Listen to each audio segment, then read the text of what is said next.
1,15,000 civic volunteer ढुकिয়েছেন training. पिछले सरकार ने एनसीसी को उठा दिया स्कूल कॉलेज से, एक जय हिंद वाहिनी लगाया। घटिया सोच के देश की एनसीसी से ट्रेंड होने से एक डिसिप्लिन, एक राष्ट्रभक्त अपने स्टूडेंट लाइफ से बनने का मौका मिलता है। मैं उनको बताया जो पश्चिम बंगाल सरकार, अभी मैं उनको डिओ लेटर लिखूंगा। उन्होंने बताया एक प्रोटोकॉल होता है, वो उसके अंदर स्कूल कॉलेज अप्लाई करेगा और आप भी रक्षा मंत्री को लिखिए एनसीसी को और भी कॉलेज स्कूल में एक्सपेंड करने का काम मैं उनका साथ बात करूँ। उन्होंने बहुत सुनकर प्रसन्न हुआ। पुलिस, फायर ब्रिगेड, फॉरेस्ट और हमारी सिविल डिफेंस में हम लोग अग्निवीर के लिए 20% रिजर्वेशन कर दिया। जो हमारे अग्निवीर हमारी जो एक सर्विसमैन है, सैनिक बोर्ड का साथ भी काम हम लोग शुरू कर दिया। सितंबर में डिजास्टर मैनेजमेंट का एक नया ग्रुप आ रहा है, सैनिक बोर्ड का साथ हम लोग का कुछ लोग लिया है। हम 200 का एक छोटा टीम शुरू कर रहा है हम लोग, उसका नाम भी हम लोग दे दिया है अर्जुन वाहिनी। वो भी काम शुरू करेगा। और बाकी डिफेंस सेक्टर में कुछ बड़ा मैन्युफैक्चरिंग यूनिट आएगा तो जमीन के लिए कोई दिक्कत नहीं होगा। State government are ready to rendering their both hand. ये बात मैं उनको बताया। आने वाला दिन में उनका आशीर्वाद से, मोदी जी का मार्गदर्शन में हम लोग बंगाल को खड़ा करने का काम करेंगे। এটা পশ্চিমবঙ্গের পক্ষে একটা শুভ দিন, কারণ এর সঙ্গে এখানকার ইকোনমি, এখানে স্কিল্ড এবং আনস্কিল্ড কাজের অনেক সুযোগ হবে, ইনফ্রাস্ট্রাকচার বাড়বে। আর আগামী দিনে আমরা একসঙ্গে কাজ করতে পারবো। যাদবপুর আমাদের গার্ডেন ডিস শিপ বিল্ডার একটা অত্যন্ত সাউন্ড অর্গানাইজেশন, এরা অনেক কাজ করছে। বিশেষ করে আমাদের আত্মনির্ভর ভারত, কারণ আমরা তো পশ্চিমবঙ্গ হয়ে গেছিলাম নির্ভরশীল পশ্চিমবঙ্গ, এখনো বেরিয়ে আসতে পারিনি, ভাতা নির্ভর হয়ে গেছিলাম। আর মোদিজির নেতৃত্বে, রাজনাথ সিংজি, অমিত শাহজির নেতৃত্বে ভারত হচ্ছে আত্মনির্ভর। সেটা আমরা অপারেশন সিন্দুরে দেখেছি।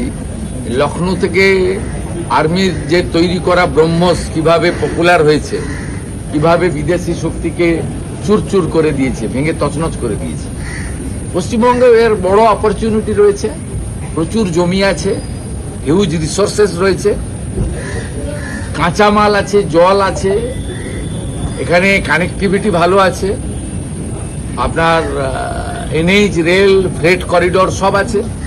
ন্যাচারালি এখানে ডিফেন্স সেক্টরেও অনেক কাজ হবে। গার্ডেন ডিস শিপ বিল্ডার্সও দে আর কমিটেড, তারাও অনেক বড় করবে। অ্যাজ এ মুখ্যমন্ত্রী হিসেবে আমাদের দায়িত্ব, আমার সঙ্গে চিফ সেক্রেটারি ছিলেন, আমরা ওনাদের ফুল কোঅপারেশন করব। এখানকার মূল প্রোগ্রামের পরে এমএসএমইর 25 জন যারা মানে এমএসএমইর ভিতরে কাজ করছেন বা কাজ পেয়েছেন থ্রু জেম পোর্টাল বা থ্রু প্রসেস, তাদের সঙ্গে ইন্টারাকশন উনি করছিলেন ইন প্রেজেন্স অফ মি।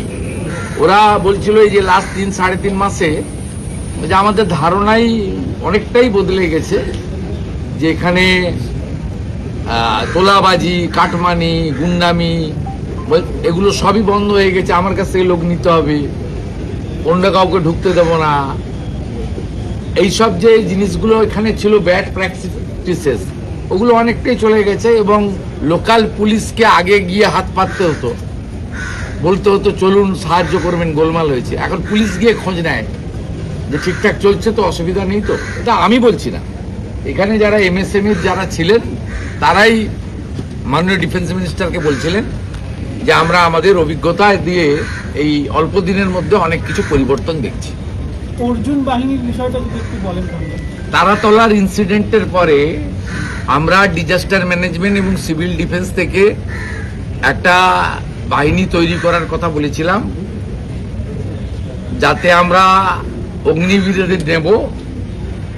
যেহেতু অগ্নিবীরদের আমরা জানুয়ারির আগে পাচ্ছি না, মানে তাদের ফার্স্ট ব্যাচকে আমরা জানুয়ারিতে পাবো। তাই এখন আমরা সৈনিক বোর্ডের কাছ থেকে 200 জন নিয়েছি। 100 জন থাকবে কলকাতাতে, 50 জন থাকবে হিল দার্জিলিংয়ে, আর 50 জন থাকবে সাগরে কাকদ্বীপ। যে কোনো ধরনের ডিজাস্টারের ক্ষেত্রে তারা কুইক রেসপন্স করতে পারবে উইথ মডার্ন ইকুইপমেন্টস। প্রচুর টাকা ভারত সরকার দিয়েছিলেন ডিজাস্টার ম্যানেজমেন্টে, আগের সরকার খরচ করেনি।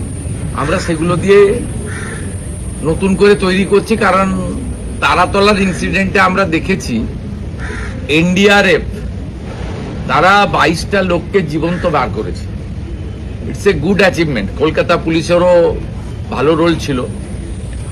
এর আগে আমফানের সময় আপনারা জানেন 3 দিন ধরে কলকাতার রাস্তায় গাছই তুলতে পারেনি। উড়িষ্যা থেকে, উড়িষ্যা ম্যানেজমেন্ট যে উড়িষ্যা ওএমজি যারা, তাদেরকে এনে কলকাতাকে ক্লিয়ার করতে হয়েছে। আমাদের তো এত বড় সিটি, এত ইলিগাল কনস্ট্রাকশন হয়েছে, এত বড় জায়গা, এখানে আরো আধুনিক মানের ব্যবস্থা থাকা দরকার বিপর্যয় মোকাবিলা করার ক্ষেত্রে। সেই জন্য অর্জুন বাহিনী তৈরি করা হচ্ছে।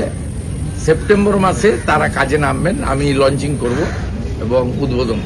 ইনফ্রাস্ট্রাকচার ডেভেলপমেন্টের জন্য কি কোনো বড় আমরা পেয়েছি, বিল্ডিং ক্যাম্পাস সব পেয়েছি, তার সঙ্গে লজিস্টিক সাপোর্ট যা যা লাগে আপনার একদম সবই, মানে আধুনিক মানের গাড়ি থেকে আমাদের যা যা লাগে সমস্ত, ইভেন ক্যামেরা এবং ওখানে কোনো জীবিত লোক আছে কিনা তার এখন তো সব বেরিয়ে গেছে।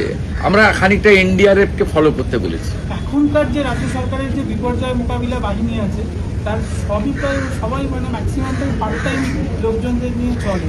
তো তাদেরকে ট্রেন করা, পার্ট টাইম লোকজনও যদি দক্ষ হয় এবং তারা যদি প্রশিক্ষিত হয়, তারাও কাজে লাগতে পারে।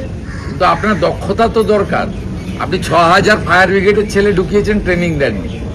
1,15,000 সিভিক ভলেন্টিয়ার ঢুকিয়েছেন, ট্রেনিং দেননি, পুলিশ বানিয়ে দিয়েছেন। এভাবে তো হতে পারে না।